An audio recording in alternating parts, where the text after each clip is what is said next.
हनुमान जयंतीची मिरवणूक मोठ्या उत्साहामध्ये साजरी करतात. मिरवणूक निघालेली आहे. दरवर्षी अशीच साजरी करता तुम्ही? गुरुदादा ही परंपरा भोयवाड्यापासून चालत आलेली आहे. जो 78 68 म्हणलं तरी चालेल. आणि सर्व शांततेनं गावाच्या सहकार्याने सर्व नगरसेवक, नगराध्यक्ष, वरिष्ठ गणेशदादा बडे सर, जे बी गावातले मोठे मोठे लोकांच्या मदतीनं आम्ही कुस्त्या आणि हे मिरवणूक काढत आलेलो आहोत आणि काढत राहू एवढेच माझं गावकऱ्यांना सर्वांना सांगणं आहे. हे आमच्या अध्यक्षाला सुनील भाऊची. सर काय सांगाल? सालाबादप्रमाणे हनुमान व्यायाम शाळेच्या वतीनं ही मोठी मिरवणूक आहे आणि ही गावाची यात्रा जी आहे आई रेणुका माता मंदिराच्या समोरची ही मोठी यात्रा गावाच्या हिच्यात आज हनुमान जयंती भरत असते. या निमित्त संपूर्ण पैलवान जे आहे सर्व जुने पैलवान जे आहे इथे या निमित्ताने असतात आणि एक चांगल्या प्रकारचं वातावरण या वरंगाव शहरामध्ये इथे हनुमान मंदिरात इथे तयार होत असते. आणि या निमित्त मी एकच सांगणार आहे की संपूर्ण वरंगाव शहरातील संपूर्ण तरुणांनी व्यायाम शाळेमध्ये यावं, आपण व्यायाम करावा आणि आपलं शरीर निरोगी ठेवावं. आणि या जळगाव जिल्ह्यात नव्हे तर या उत्तर महाराष्ट्रामध्ये मातीचा आखाडा हा पहिलाच आपल्या या वरंगावमध्ये लाल मातीचा आखाडा ज्या माध्यमातून या जुन्या पहिलवान लोकांनी आमचे वस्ताद नामदेव दादा असतील, एकनाथ दादा असतील, सुखडू दादा आज नाहीये ते असतील, त्यानंतर उत्तम दादा असतील, संजू भाविस्कर, संपूर्ण संचालक मंडळ विनोद झोपे, त्यानंतर चुडामन दादा, जिपरू सोनवणे, इस्माईल पहिलवान, यासह सर्व छोटे मोठे पहिले सर्व जाती धर्माचे एकत्र येतात.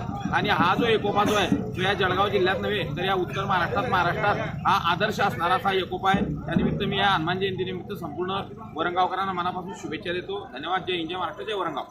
सगळीकडे हनुमान जयंतीच्या शुभेच्छा देत आहे. आरती प्रत्येक भुसावळमध्ये साजरी होते. शुभेच्छा सगळ्यांना हनुमान जयंतीच्या खूप खूप शुभेच्छा देतो. ज्या हनुमंताला आपण आरोग्याचा देवता म्हणून पूजतो त्या सगळ्यांचं एक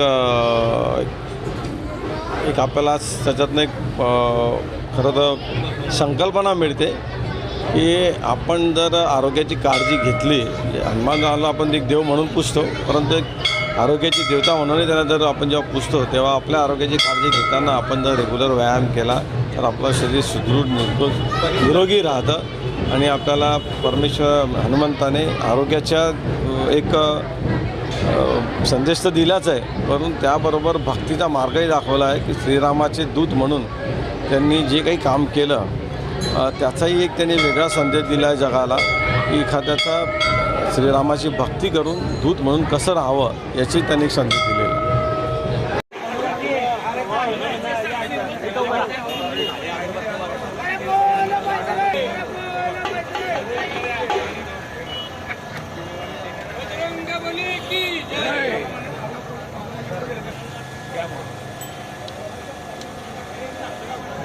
इकडे बोला रे, इकडे बेटा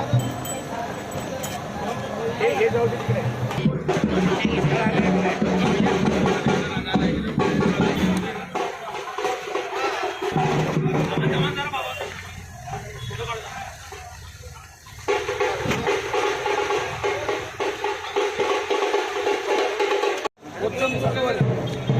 अरे चलो ना असतात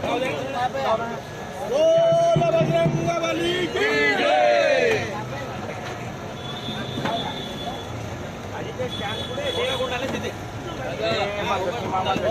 हनुमान की जय.